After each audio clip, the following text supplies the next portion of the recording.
और चलिए अब आगे आपको बताते हैं अंता की जंग के बारे में। दरअसल 12 जिले की अंता विधानसभा सीट पर उपचुनाव में आज प्रचार का आखिरी दिन है और ऐसे में अब सभी दलों ने यहां पूरी ताकत झोंक दी है।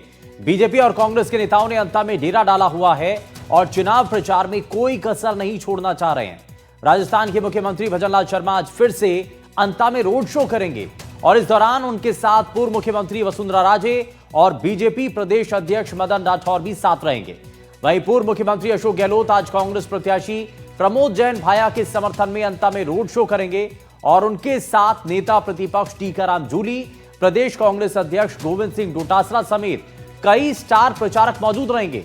गहलोत भाया की नामांकन सभा के बाद दूसरी बार अंता पहुंचे हैं और अंता उपचुनाव न केवल प्रत्याशी भाया बल्कि पीसीसी चीफ डोटासरा और नेता प्रतिपक्ष टीकाराम जूली के लिए भी साख का सवाल बन चुका है। साल 2023 के विधानसभा चुनाव के बाद अब तक प्रदेश में 9 विधानसभा सीटों पर उपचुनाव हुए हैं। इनमें 8 उपचुनाव कांग्रेस हारी और उसे महज 1 सीट पर जीत मिली है। वहीं बीजेपी ने 7 उपचुनाव जीते हैं, तो यानी कि स्ट्राइक रेट बीजेपी का काफी बेहतर है, लेकिन यह चुनाव भी बहुत ज्यादा महत्वपूर्ण भारतीय जनता पार्टी के लिए।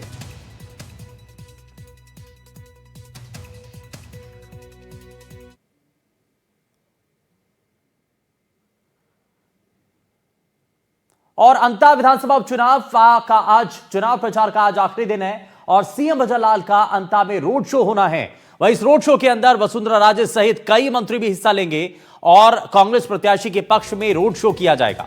अशोक गहलोत, गोविंद डोटासरा सहित कई नेता इसमें शामिल होंगे। रोड शो के बाद प्रत्याशी के पक्ष में जनसभा की जाएगी। निर्दलीय चुनाव लड़ रहे नरेश मीणा की वजह से यह मुकाबला त्रिकोणीय हो चुका है। 11 नवंबर को उपचुनाव के लिए वोटिंग होनी है, 14 नवंबर को नतीजों का ऐलान होना है और प्रत्याशियों ने प्रचार में पूरी ताकत झोंक दी है और लगातार कोशिश है कि इस चुनाव के अंदर जीत मिल सके। तो कांग्रेस पार्टी अपनी तरफ से दम भर रही है, भारतीय जनता पार्टी ने पूरी ताकत झोंकी हुई है। वहीं निर्दलीय प्रत्याशी नरेश मीणा को हनुमान बेनीवाल का समर्थन मिल चुका है।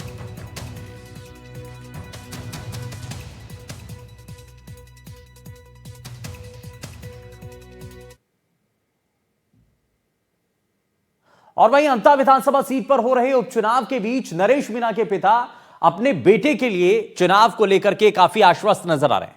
नरेश मीणा के पिता और पूर्व सरपंच रहे कल्याण सिंह ने कहा है कि अब जनता ने नरेश मीणा का चुनाव अपने हाथ में ले लिया है। उन्होंने दावा किया कि जनता ही उनका चुनाव लड़वा और जितवा रही है। उन्होंने क्या कहा है जरा दिखाते हैं आपको। हमारे साथ हैं नरेश मीणा के पिता कल्याण सिंह जी, उनसे बात करते हैं। कल्याण सिंह जी, कैसा माहौल है? कल आपको कई जगह घोड़ी पे बिठा करके स्वागत किया गया, बनोरी निकाली आपको, नरेश मीणा की माता जी को, सबको, और क्या तो मुझे क्या माहौल, तो आपको, आप ज्यादा घूम रहे हैं, आपको भी एक तरफा माहौल है। लोगों का बहुत जबरदस्त प्यार आशीर्वाद मिल रहा है। आपको याद है कि खून से तोल रहे हैं, नरेश को तोल रहे हैं, हम माता पिता को कल दोनों को तोला, घूमे हम तो 2-2, 3-3 पे, तो अपार प्यार मिल रहा है क्योंकि जनता ने चुनाव लड़ाया अब आपके बार नरेश को। पार्टी एक तरफ और जनता एक तरफ हो रही। नहीं, तो आप खुद भी तो सरपंच रहे हो, आपको भी तो अनुभव है, लोगों की नब्ज पकड़ करके ही पता लग जाता है। तो लग रहे हैं ना, जीत रहे हैं बहुत भारी मतों से, मतलब लोगों का एक तरफा मतलब है। पार्टियों से पार्टी नहीं, अब के बार जो सब जनता को उसको मतलब वो कर रहे हैं। मुकाबले में कौन है? प्रमोद जैन भाया है या कोई है नहीं, है ना, कोई है नहीं, किसको पता है। लेकिन कांग्रेस तो कहती है कि नरेश मीणा सेकंड है।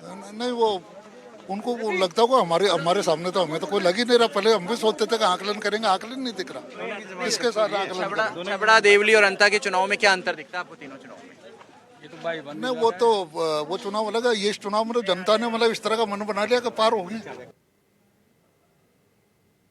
तो चुनाव बेहद दिलचस्प मोड़ पर आ चुका है और कैंपेनिंग का आज लास्ट डे है और ऐसे में क्या वहां पर स्थितियां, और आज मुख्यमंत्री का रोड शो भी है, जरा इसको लेकर के जानकारी लेते हैं। हमारे 2 संवाददाता इस वक्त हमारे साथ जुड़ गए हैं। 12 से ब्रजेश परिता हैं और विश्वास शर्मा हमारे साथ जुड़ गए हैं। विश्वास, सबसे पहले बताइए कि आज वहां पर क्या हलचल दिखाई दे रही है और साथ ही तमाम पॉलिटिकल पार्टियों के नेता, चाहे कांग्रेस हो चाहे बीजेपी हो या इंडिपेंडेंट, नरेश मीणा के पिता को भी हमने सुना, पूरी तरीके से ताकत से इस चुनाव को लड़ रहे हैं।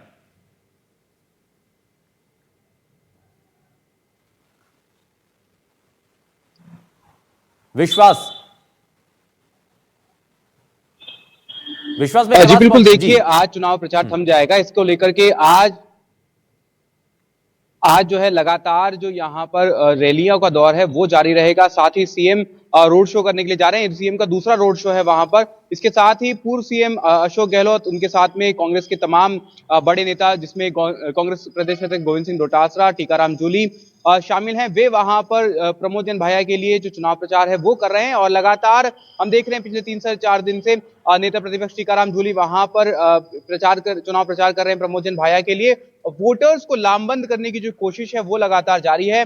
और मोरपाल सुमन के लिए जो यहाँ से भारतीय जनता पार्टी के पदाधिकारी हैं, साथ ही सीएम दोबारा वहां पर रोड शो करने के लिए आज जा रहे हैं। चूंकि आज चुनाव प्रचार का आखिरी दिन है, तो आज जो दोनों ही बड़ी पार्टियां हैं वो अपनी पूरी जान झोंक देना चाहती हैं। पूरी तरीके से अपनी पूरी ताकत के साथ में ये जो चुनाव प्रचार है इसको वहां पर जो रेगुलेट है वो करना चाहती हैं, ताकि अपने अपने प्रत्याशियों के लिए वोटर्स को लामबंद जो है वो किया जा सके। साथ ही आपको ये बात बता दें कि नरेश मीणा की एंट्री से जो पूरा चुनाव है वो त्रिकोणीय बन चुका है। और अब कुछ भी कहना साफ किसी भी राजनीतिक विश्लेषक के लिए या वहां पर किसी भी तरीके से किसी नेता के लिए कहना बहुत मुश्किल हो जा रहा है, क्योंकि किस तरीके से वोटर्स का जो ध्रुवीकरण होगा, जो मुकाबला अंता के अंदर नजर आ रहा है वो त्रिकोणीय है और बड़ा दिलचस्प मुकाबला है। मैं वापस लौटता हूं विश्वास।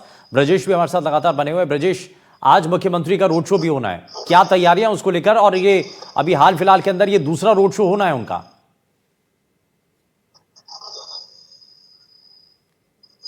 राजस्थान के मुख्यमंत्री भजन लाल पहुंचेंगे और भजन लाल शर्मा का रोड शो होगा, जहां पर ये दोपहर को 12 बजे पहुंचेंगे। उनके साथ पूर्व मुख्यमंत्री वसुंधरा राजे सिंधिया और प्रदेश अध्यक्ष राठौड़ और अन्य जो भी नेता है और डिप्टी सीएम प्रेमचंद बेहरा सहित कई नेता मौजूद रहेंगे। ये रोड शो अंता के सीढ़ी से शुरू होगा जो 30 वाली चौराहे तक जाएगा। ये रोड शो दोपहर के 12 बजे शुरू होगा। वहीं दूसरी ओर बता दूं कि जो कांग्रेस का भी आज रोड शो और रैली है, जहां पर पूर्व मुख्यमंत्री अशोक गहलोत सहित पीसीसी चीफ गोविंद सिंह डोटासरा सहित अन्य नेता पहुंचेंगे और ये अंता से शुरू होकर मांगोल जाएंगे और मांगोल में मंडी प्रांगण में जनसभा को संबोधित करेंगे।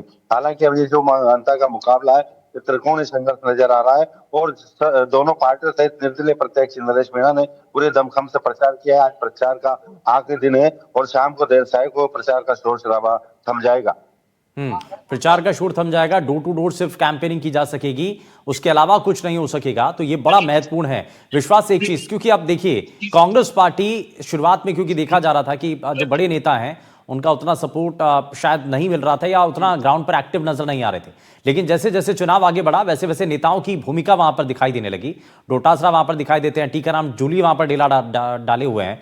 दूसरी तरफ भारतीय जनता पार्टी, अब देखिए मुख्यमंत्री को दूसरा रोड शो करना पड़ रहा है, तो ये चुनाव वाकई में त्रिकोणीय नजर आ रहा है, क्योंकि नरेश मीणा की एंट्री के बाद ये चुनाव बहुत दिलचस्प हो गया। इसमें कुछ नया ट्विस्ट दिखाई दे रहा है क्या?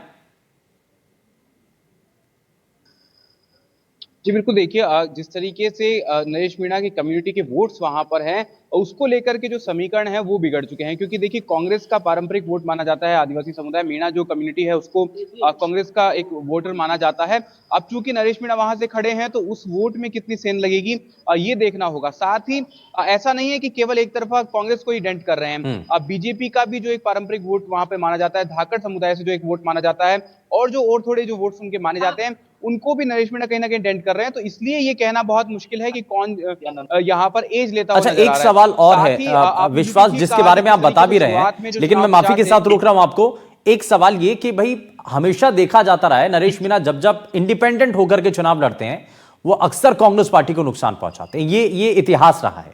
लेकिन इस चुनाव में ये क्या माना जाए कि वो बीजेपी को भी नुकसान पहुंचा सकते हैं, जिसका आप जिक्र भी कर रहे हैं? जी बिल्कुल, देखिए बिल्कुल ये बात मानी जाती है कि वे कांग्रेस को नुकसान पहुंचाते हैं, क्योंकि वे मीणा कम्युनिटी से आते हैं और जो मीणा समुदाय के वोटर्स हैं वो ट्रेडिशनली जो है वो कांग्रेस की तरफ माने जाते हैं, कांग्रेस का एक वोट बैंक माना जाता है। तो इसलिए जब वे वहां से स्वयं खड़े हो रहे हैं तो लगभग 35 से 40 हजार जो मीणा समुदाय के वोट हैं उनको जरूर वो कांग्रेस से छीनेंगे। लेकिन कई ऐसे वोट बैंक हैं, कई ऐसे वोटर्स हैं वहां पर, जैसे अटरू विधानसभा में कुछ वोटर्स हैं जो कि नरेश मीणा चूंकि वहां से बिलोंग करते हैं, वहां से हैं, तो वहां पर जो है वे लगातार उस चीज को डेंट कर सकते हैं, बीजेपी को भी। साथ ही धाकड़ समुदाय में जो वोटर्स जो बटे हुए हैं, कुछ भाजपा की तरफ कुछ कांग्रेस की तरफ, उसमें भी वो भाजपा को डेंट कर सकते हैं। लेकिन संभवतः यहाँ पर जो दिख रहा है वो ये नजर आ रहा है कि कांग्रेस को ही ज्यादा वे नुकसान पहुंचाएंगे। हाँ। और इसी के कारण जो यहाँ पर आप देख भी सकते हैं कि किस तरीके से कांग्रेस की पूरी जो मशीनरी है, वहां पर जो शीर्ष के नेतृत्व है वो लगातार यहाँ पर डटे हुए हैं। आपने वो देखा डेरा कि डाले हुए हैं और हर संभव कोशिश कर रहे हैं कि चुनाव उनके पक्ष में हो सके, वोट कर सकें लोग, और लोग जो अभी भीड़ में दिखाई दे रहे हैं वो वोट में तब्दील हो सकें।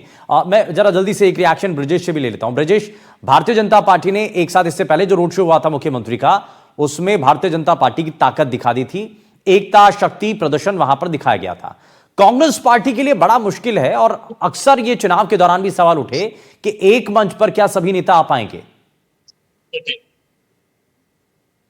जी बिल्कुल, भारतीय जनता पार्टी की ओर से मुख्यमंत्री भजनलाल शर्मा ने तो मांगरोल में रोड शो कराया था, लोग इकट्ठे हुए थे। दूसरी ओर देखा जाए तो कांग्रेस के भी सभी नेता इस प्रचार में पहुंचे, चाहे बात पूर्व मुख्यमंत्री अशोक गहलोत की जाए या सचिन पायलट की बात की जाए या गोविंद सिंह डोटासरा की जूली की जाए, ये सभी पूरी तरह से कांग्रेस के प्रत्याशी प्रमोद जैन भाई के पक्ष में बारी बारी से प्रचार करने पहुंचे। हालांकि नामांकन के दिन भी सभी नेता यहाँ पर अंता में एक जनसभा के दौरान इकट्ठे हुए थे और एक मंच में सब नेता देखे गए थे। हालांकि ये चुनाव है, ये अशोक चांदना ने इसके प्रभारी बनाए और उनके नेतृत्व में पूरा चुनाव लड़ा जा रहा है। हालांकि अशोक गहलोत और जो पीसीसी चीफ है गोविंद सिंह डोटासरा वो आज पहुंचेंगे। इसके पहले पीसीसी चीफ भी गोविंद सिंह डोटासरा 2 से 3 दिन दौरा कर चुके हैं और जनसंपर्क यहाँ पर कर चुके हैं। ठीक है, बहुत शुक्रिया ब्रजेश, आप हमारे साथ जुड़े, लेकिन विश्वास आप हमारे साथ बने रहिएगा। लेकिन ये बड़ी खबर हम अपने दर्शकों को बता रहे हैं और इस बीच एक और जानकारी मिल रही है। जैसलमेर से खबर है, जहां राजस्थान में बढ़ते सड़क हादसों पर चिकित्सा मंत्री गजेंद्र सिंह खीवसर ने एक बड़ा स्टेटमेंट दिया है। उन्होंने कहा है कि राजस्थान की खुली सड़कों पर स्पीड कंट्रोल सबसे बड़ी चुनौती है और कम आबादी और चौड़ी सड़कें हादसों की